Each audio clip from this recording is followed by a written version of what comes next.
Hello guys, how are you? I'm back with the new video, third part of this chapter 1 political science Cold War era. So, first two parts में हमने discuss किया है what was the Cold War era and what was the Cuban Missile Crisis and the causes of the Cold War era. Reasons क्या थे, क्यों Cold War हुआ आखिर.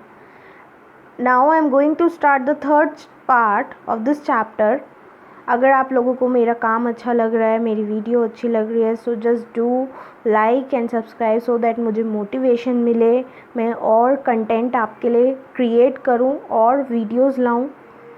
So please just do it and go like, comment and do share with your friends जो अभी 12th class में है, क्योंकि मैं अब जो है 12th क्लास की सीरीज़ कंटिन्यू रखूँगी. चलो, do not waste time. Now let's start the third part of this video. Okay, so the emergence of the two power blocks. Power blocks कोई नया वर्ड नहीं है, सो घबराने की ज़रूरत नहीं है. Blocks means that super powers, जो दो सुपर पावर्स थी जैसे कि यूएस और यूएसएसआर. ठीक है. अब जैसे कि हमें पता है कि यूएस जो था वेस्ट साइड था, इसलिए उसको वेस्टर्न अलायंस बोला जाएगा, और यूएसएसआर ईस्ट साइड था, that's why it is called eastern alliance, right. So यहाँ पे क्या हो रहा था, मैंने आपको बताया था अलायंस का मीनिंग. अगर आपने अगर पिछली वीडियो देखी है तो उसमें मैंने आपको अलायंस का मीनिंग बहुत अच्छे से एक्सप्लेन. पावर्स के अलाई बन रहे थे. अब देखो, क्वेश्चन आ जाता है 2 मार्क्स में आपसे पूछ लेते हैं या 4 मार्क्स में आपसे पूछ लेते हैं कि why the small countries becoming the allies of big super powers. उनको क्या फ़ायदा होगा. तो ये रीज़न, आप इसके रीज़न अगर आपने चैप्टर थॉरोली पढ़ा है तो आप इजीली बता सकते हो. देखो, पहला तो ये कि अगर आप एक सुपर पावर के साथ हो, चलो एक एग्जांपल लेते हैं इंडिया का. हालांकि रियल में इंडिया किसी को सपोर्ट नहीं करता है, उसकी खुद की इंडिविजुअल पॉलिसी है. लेकिन एक फॉर इंस्टेंस एग्जांपल लेते हैं कि अगर इंडिया है, उसका यूएसए से कॉन्फ्लिक्ट हो रहा है. अगर वो यूएसएसआर के साथ फ्रेंडली रिलेशन बना रहा है, उसको रिसोर्सेस या कोई सी भी चीज़ के लिए हेल्प कर रहा है, तो यूएसएसआर जो है इंटरनेशनल पॉलिटिक्स में इंडिया के लिए स्टैंड लेगा, राइट. तो इसीलिए ये जो लोग थे ऐसे अलाइज बना रहे थे, बड़े बड़े सुपर पावर्स के पास जा रहे थे, जैसे कि इनको प्रोटेक्शन मिल जाता एक तो सुपर पावर से. सुपर पावर जो है इनको कंक्वायर नहीं करेगा, इन पे कब्ज़ा नहीं करेगा, और स्मॉल कंट्रीज़ जो हैं इनके अलाइज बन जाएंगे. वेपन्स इनको मिल जाएंगे कंट्रीज़, क्योंकि वेपन्स देगी ना जो सुपर पावर है, ताकि ये अपने आप को प्रोटेक्ट रखें. एक तरह से टीम हो जाएगी ये, है ना. उसके बाद उनको फाइनेंशियल एड भी मिल जाएगा. जैसे कि हमने अभी क्यूबन मिसाइल क्राइसिस में पढ़ा था कि क्यूबा के फ्रेंडली रिलेशन थे यूएसएसआर के साथ, तो उसको फाइनेंशियल हेल्प मिलता था यूएसएसआर से. चौथा ये है कि जो limit influence of other super powers. अब ये जो सुपर पावर है दूसरी, उनका इन्फ्लुएंस थोड़ा कम हो जाएगा, राइट. लेकिन जो कंट्रीज़ नाम ज्वाइन कर रहे थे, वो कोई सी भी सुपर पावर्स का उनको सपोर्ट नहीं मिलता था, because they do not join any of the super power, neither USA nor USSR. उनकी खुद की इंडिविजुअल पॉलिसी होती थी. चलो आगे बढ़ते हैं आप. उसके बाद यूएस और यूएसएसआर, इनके अपने अपने ट्रीटी पैक्ट बनने लग गए थे. देखो, पहला जो था कोल्ड वॉर ईरा कब हुआ था, 1945 में, है ना. 1945 में कोल्ड वॉर हुआ स्टार्ट, राइट. और उसके 4 साल बाद यानी कि 1949 में नाटो फॉर्म हुआ. कोल्ड वॉर के 4 साल बाद नाटो फॉर्म हुआ, नॉर्थ अटलांटिक ट्रीटी ऑर्गेनाइजेशन, अप्रैल 1949 में. इनिशियली 12 कंट्रीज़ जो थे इसके, यूएस के जो थे वो पार्ट बने इसका. तो इस ट्रीटी में बनाया क्या, मतलब मीटिंग क्या हुई, इनका मेन एम क्या था इस ट्रीटी को बनाने का. इसमें ये था कि जैसे हम जितनी भी टीम्स हैं, देखो I will explain you. Suppose ये यूएस से है पूरा,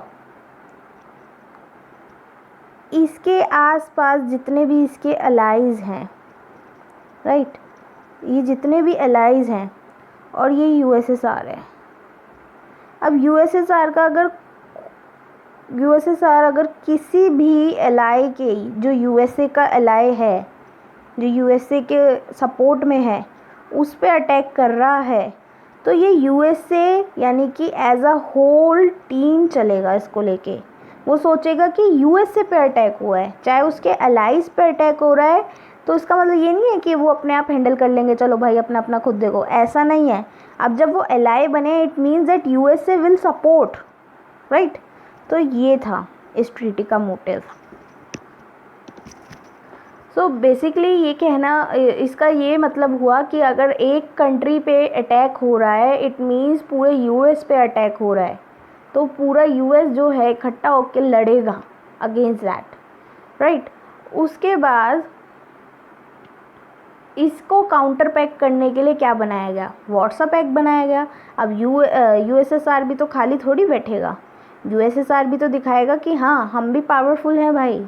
तो 1955 यानी कि कोल्ड वॉर के 10 साल बाद वार्सा पैक्ट बनाया गया, और वार्सा जो थी पोलैंड की कैपिटल सिटी थी, उसके नाम पे ही रखा गया, ताकि जो नाटो का फोर्स है उसको काउंटर कर सके, उसको कम कर सके, ठीक है। उसके बाद जो ईस्ट यूरोप यानी कि सोवियत यूनियन, आर्मी का यूज़ जो था ना वो बहुत बढ़ चुका था सोवियत यूनियन में भी। अब देखो 2 ट्रीटी और बनाई गई यूएस द्वारा, उन्होंने बहुत सारी ट्रीटी साइन की ताकि एशिया का जो पार्ट है वो यूएस से की तरफ आ जाए, यूएस सुपर पावर को ज्वाइन कर ले।